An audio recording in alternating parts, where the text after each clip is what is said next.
सिंह राशि के जीवन में आर्थिक बजट सन 2024 में कैसा रहेगा? क्या इनके जीवन में उस विधाता ने प्रदान किया है? कैसे इनके धन का आगमन होगा, कब होगा? इस बात को हम समझने और जानने के लिए ही ये वीडियो लेकर के आपके समक्ष उपस्थित हुए हैं।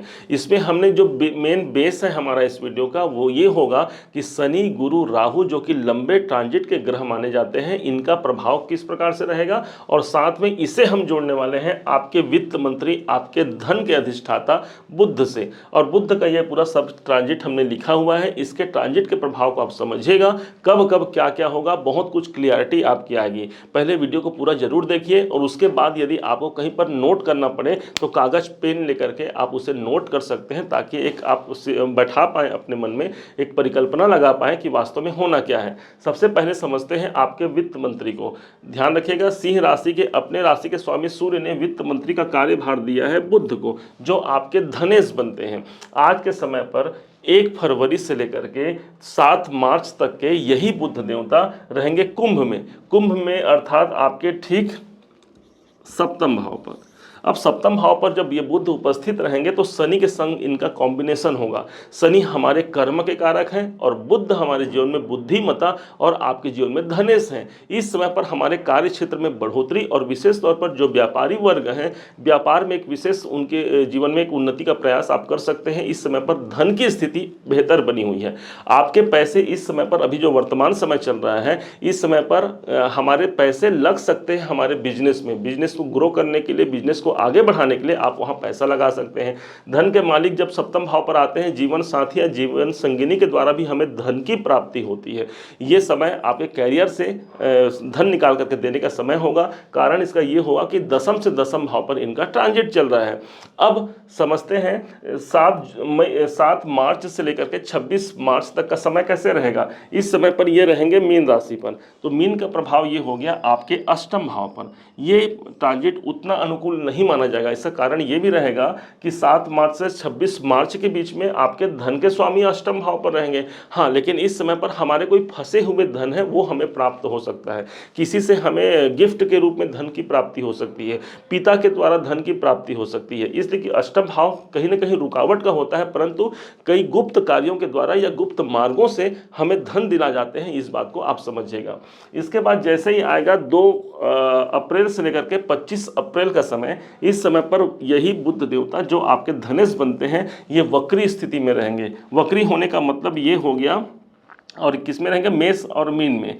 तो अब ये यहाँ चलेगा, पुनः एक घर आगे भी जाएंगे, मेष पे भी जाएंगे, फिर मीन में भी आएंगे। अष्टम भाव पर हो करके आपके पिताजी से आपको सपोर्ट दिला सकते हैं, आपके उच्चाधिकारियों के द्वारा या आपके किस्मत के द्वारा भी मानते हैं, क्योंकि नवम भाव हमारा किस्मत है। किस्मत के द्वारा ही हमें कुछ धन की लाभ यहाँ पर होने की संभावना प्रबल बनती है।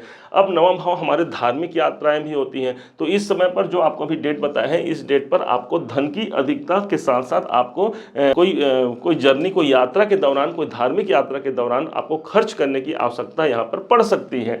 इसके बाद जैसे ही 10 मई तक की ये मीन में रहेंगे, बोल रहे हैं मतलब मीन में, मतलब कि पुनः फिर से आपके अष्टम भाव को ये नहीं छोड़ेंगे पूरे के पूरे 10 मई तक का समय। ये आपको जो बताया है, यही फल आपको ज़्यादा मजबूती से इस समय पर मिलेगा। और चूंकि ये आपके अष्टम भाव से धन भाव को देखेंगे, इनकी दृष्टि पड़ रही है सीधे यहाँ से यहाँ तक के, इस समय पर कहीं पर पैसे हमारे फंसे हुए हैं, प्राप्त होने की संभावना यहाँ पर काफ़ी प्रबल बन जाएगी। इसके बाद का समय ये होगा कि 10 मई से लेकर के 31 मई का समय होगा। तो यही बुध देवता जो आपके वित्त मंत्री हैं, ये पहुँच जाएंगे गुरु के संग में। अब गुरु और बुध का कॉम्बिनेशन देखा जाए तो एक बुद्धि के स्वामी है, एक व्यापार के स्वामी है, तो दूसरा हमारे भाग्य के कारक माने गए हैं और भाग्य भाव पर है। भाग्य से ही हमें धन की प्राप्ति होना। तो नवम भाव हमारे धार्मिक यात्रा को दिखाता है, पुनः फिर से कोई धन की प्राप्ति या धार्मिक यात्रा के द्वारा हमारे धन की प्राप्ति, ईश्वरीय कृपा के द्वारा हमें धन की प्राप्ति हो सकती है। किसी के माध्यम से हमें पैसे मिलने की संभावना है। अपने कर्म में हम कार्य तो बहुत कर रहे हैं, लेकिन अगर भाग्य साथ नहीं दे रहा तो यहाँ पर आपका भाग्य देगा आपके आर्थिक पक्ष को मजबूत बनाने के लिए। ध्यान रखिएगा, एक ऐसा स्थान है हमारा नवम भाव जहां पर आपके वित्त मंत्री आकर के आर्थिक रूप से आपको मजबूत बनाएंगे 10 मई से लेकर के 31 मई तक। जैसे ही 31 मई से 14 जून तक का समय आएगा, यही वृषभ में चले जाएंगे। वृषभ चले जाएंगे मतलब कि आपके ठीक दसम भाव पर चले जाएंगे। इस समय पर हमारे काम धाम से हमें धन की प्राप्ति होगी, हमारे काम में भी हम पैसे भी लगाएंगे। दसम भाव हमारे कर्म क्षेत्र का है। अपने जीवन को उन्नत बनाने के लिए हम अलग अलग संसाधन साधनों पर धन खर्च करेंगे। और यही नहीं, दसम भाव पर जब भी द्वितीयेश का आगमन होता है, हमारे काम धाम से ही हमें एक बड़े धन की प्राप्ति होती है। अब वो कितना बड़ा हो सकता है, सभी व्यक्ति के लिए एक पैमाना अलग अलग हो सकता है। किसी को छोटा धन चाहिए, किसी को बड़ा धन चाहिए, अपने अपने कर्मों के अनुसार व्यक्ति को प्राप्त होता है। तो ये समय आपके कर्मों का प्रतिफल होगा और साथ ही कोई विशेष धन की जागृति आपके जीवन में करा सकती है। जैसे ही 14 जून से लेकर के 29 जून का समय आएगा, ये समय होगा मिथुन में रहेंगे, मतलब इनकम भाव पर। वाह, मतलब धन का के स्वामी हमारे लाभ भाव पर हो जाएंगे। ये जो एकादश भाव है वो लाभ का स्थान है।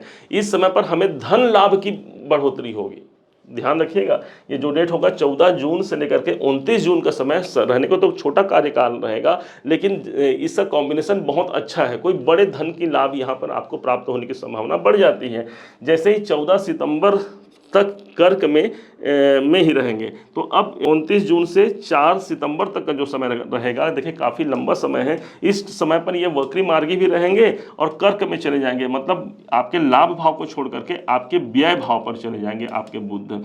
तो धन का व्यय भाव पर जाना बहुत अच्छा नहीं माना जाएगा। इस डेट में ध्यान रखेंगे, 29 जून से जो 4 सितंबर तक का समय रहेगा, इस समय पर कोई बड़े इन्वेस्टमेंट करने के लिए तो अच्छा हो गया, लेकिन उस समय पर हमें सतर्क भी रहनी होगी। कोई खर्च हमारी होने की संभावना बनती है, चाहे वो चिकित्सालय संबंधी खर्च हो या फिर हमारे कर्जे को पूरा करने के लिए कोई खर्च हो या कर्जे को अपने चुकाने के लिए कोई खर्चा हो। इस प्रकार के खर्च आपको दिला सकते हैं। 12वां घर हमारा विदेश से जुड़ा हुआ है, तो यदि आप विदेश में रहते हैं या कोई आप आयात निर्यात संबंधी कार्य करते हैं तो वहाँ पर आपके धन खर्च होंगे। कुल मिलाकर के यदि उस समय पर हमें धन की खर्च की अधिकता को रोकना है और अपने निवेश पर बल्कि उस समय पर आपको ध्यान देना है। इसके बाद जैसे ही 4 सितंबर से लेकर के 23 सितंबर का डेट आएगा, यही सिंह में रहेंगे। अब ये लीजिए, ये अच्छा हो गया, मतलब सिंह राशि में ही बुध का ट्रांजिट होगा और धन के स्वामी अपने लग्न पर आएंगे। मेरे अंदर ही वो कॉन्फिडेंस रहेगा कि मैं धन की प्राप्ति कैसे करा पाऊँ। अच्छे बातचीत के द्वारा, अच्छे प्रेजेंटेशन के द्वारा आप अपने धन को अट्रैक्ट कर पाएंगे। लगन पे बुध का होना आर्थिक रूप से आपको सबलता प्रदान करेगा इस तारीख में, 4 सितंबर से 23 सितंबर तक के। जैसे ही 23 सितंबर से लेकर के 10 अक्टूबर का समय रहेगा, इस समय पर यही बुध देव आप एक कन्या राशि में रहेंगे। कन्या मतलब कि धन के स्वामी धन भाव पर रहेंगे। अब यहाँ से राहु की इनको दृष्टि भी मिल रही है, मतलब धन भाव पर आपके वित्त मंत्री अपने घर पर हैं और ऊपर से राहु की दृष्टि मिलना, कोई विशेष धन की बढ़ोतरी इस समय पर हो सकती है। कोई रुका हुआ हमारा धन है वो हमको रिकवरी मिल सकता है। कहीं से हमें सोर्स तो मिल रहा है प्राप्त होने का, लेकिन वो भाई कब होगा ये इंतजार में हम यदि हैं तो ये समय हो सकता है आपको आर्थिक लाभ को दिला पाने के लिए। हालांकि इस समय पर आप अपने कुटुंब के लिए, अपने परिवारजनों के लिए, क्योंकि हमारे यदि धन की आगमन अधिक है, धन हमारे पास अधिक है, तो निश्चित तौर पर हमें अपने जीवन में खर्च भी करने चाहिए।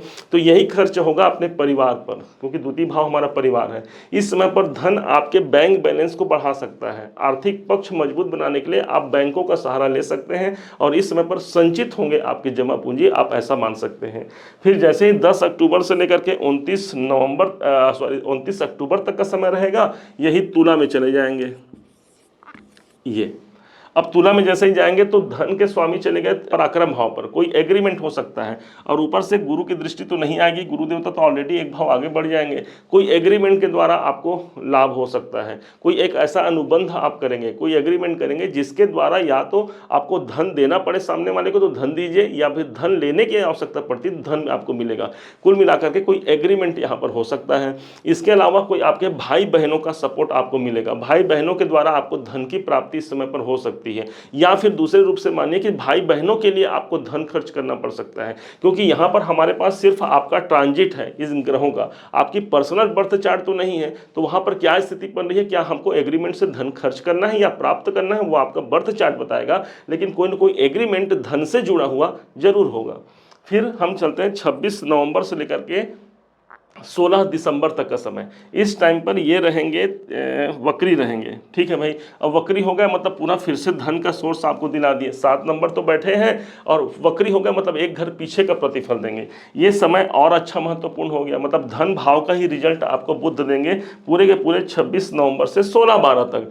अब जैसे ही 16-12 से लेकर के 4 जनवरी 2025 का डेट आएगा, ये चले जाएंगे 8 नंबर पर, मतलब आपके चतुर्थ भाव पर बुध आ गए यहाँ पर। चतुर्थ भाव होता है प्रॉपर्टी का। इस समय पर आप प्रॉपर्टी के लिए ज़्यादा प्रयासरत रहेंगे। यदि आप प्रॉपर्टी बेचना चाहते हैं तो उससे धन का आगमन होगा, और यदि आप खरीदना चाहते हैं तो भाई धन के स्वामी चतुर्थ में है, हमें प्रॉपर्टी के लिए अपने धन को लगाना पड़ेगा, अर्थात प्रॉपर्टी के लिए हमें धन खर्च करने की आवश्यकता इस समय पर पड़ सकती है। परिवार का भाव होता है, इस समय पर अपने परिवार के साथ आप मांगलिक कार्य करेंगे, कोई विशेष अच्छे कार्यों के द्वारा आपको धन की प्राप्ति भी रहेगी, क्योंकि चतुर्थ भाव पर धन का आना कहीं ना कहीं प्रॉपर्टी के द्वारा ही हमें धन की बढ़ोतरी या घटोतरी का एक संकेत देता है। डिपेंड करता है कि आपके बर्थ चार्ट में बुध की स्थिति क्या है। जब आपके बुध चतुर्थ भाव में रहेंगे तो गुरु देवता ऑलरेडी इनका ट्रांजिट मई में ही हो जाए रहेगा आपके दसम भाव पर, मतलब गुरु और बुध का आपस में दृष्टि संबंध हो जाएगा, जिसके कारण से भाग्य और साथ ही साथ आपके बुद्धिमत्ता का एक समायोग बन पाएगा। आप अपने कैरियर से ही धन की प्राप्ति इस समय पर दिसंबर के अंतिम से लेकर के 4 जनवरी तक के प्राप्त कर पाएंगे। पूरे इस साल को यदि समझा जाए तो पूरे इस साल में शनि देवता आपके सप्तम भाव पर हैं, जो कि दसम से दसम भाव पर हैं। कैरियर के दृष्टिकोण से अनुकूल हो गया। भाई यदि हमारा काम धाम सही चले तो हमें धन की प्राप्ति कहाँ से होगी, हमारे कार्य से ही होती है। इसलिए काम धाम के दृष्टिकोण से, कैरियर के दृष्टिकोण से ये शनि आपका पूरे साल भर सपोर्टिंग रहेगा और वहाँ से आपको धन निकाल करके देगा। राहु जरूर अष्टम भाव पर बैठे हुए हैं, कई प्रकार से धन को लेकर के हमारे मन में चिंताओं को दे सकते हैं, लेकिन राहु को यूज करने के लिए हमेशा ध्यान कीजिएगा कि राहु जब अष्टम भाव पर रहते हैं तो अष्टम भाव सिर्फ रुकावट ही नहीं होते, इस अष्टम भाव कोई विशेष परिवर्तन को प्रदर्शित करता है। मतलब 2024 में राहु आपके अष्टम भाव पर है। ये साल आपके लिए ऐसा साल हो सकता है जो अब तक हमें धन की प्राप्ति नहीं हुई, वो धन की प्राप्ति हमको 2024 में देखने को मिल सकती है, क्योंकि परिवर्तन भाव पर राहु है। गुरु देवता आपके 31 अप्रैल तक आपके भाग्य में है, भाग्य का सपोर्ट करेंगे। 31 अप्रैल के बाद जैसे ही ये मई से लेकर के पूरे 2024 के अंतिम समय तक ये आपके कैरियर को ही सपोर्ट करेंगे और कार्य क्षेत्र में जो प्रबलता अर्थात धन की प्रबलता ये हम मान सकते हैं। कुल मिलाकर के देखा जाए तो 2024 में ग्रहों की स्थिति के अनुसार आर्थिक पक्ष आपका बहुत सशक्त रहने वाला है, बहुत मजबूत रहने वाला है। जहां जहां कमी है उस स्थान को आपको मैनेज करना है। उपाय के रूप में कीजिए, आप अपने द्वितीय का आप उपाय कीजिए। द्वितीय जो आपके बनते हैं बुध देव, अर्थात भगवान श्री गणेश पर हरा हरा दुर्वा अर्पण करना आपके धन की प्रबलता को बढ़ा सकता है। जो किन्नर होते हैं, किन्नरों को धन उनको दान कीजिए, कोई हरे वस्त्र श्रृंगार की सामग्री दान कीजिए और बदले में उनसे आशीर्वाद के स्वरूप 1 का सिक्का लेकर के अपने घर में तिजोरी में अथवा अपने पर्स में रखना मत भूलिएगा। ये आपके लिए आर्थिक बढ़ोतरी के लिए एक बहुत अच्छा सोर्स आपके जीवन पर निकल करके सामने जरूर आएगा 2024 में, आप ऐसा जानिएगा। उम्मीद है आप सबने इसे समझा, आप सबने इसे जाना। यदि आपने इसे समझा है, जाना है, मेरे समझाने का प्रयास यदि आपको सार्थक लगा हो, मेरे समझाने का तरीका यदि आपको सार्थक लगा हो, तो हर बार की भांति इस बार भी अपना प्यार भरा लाइक और कमेंट करना कभी मत भूलिएगा। और हाँ, यदि अभी तक आपने चैनल को सब्सक्राइब नहीं किया है, सब्सक्राइब भी कीजिएगा। पुनः एक बार फिर आप सभी का दिवस बहुत मंगलमय हो। इन्हीं शुभकामनाओं के साथ जय श्री राम।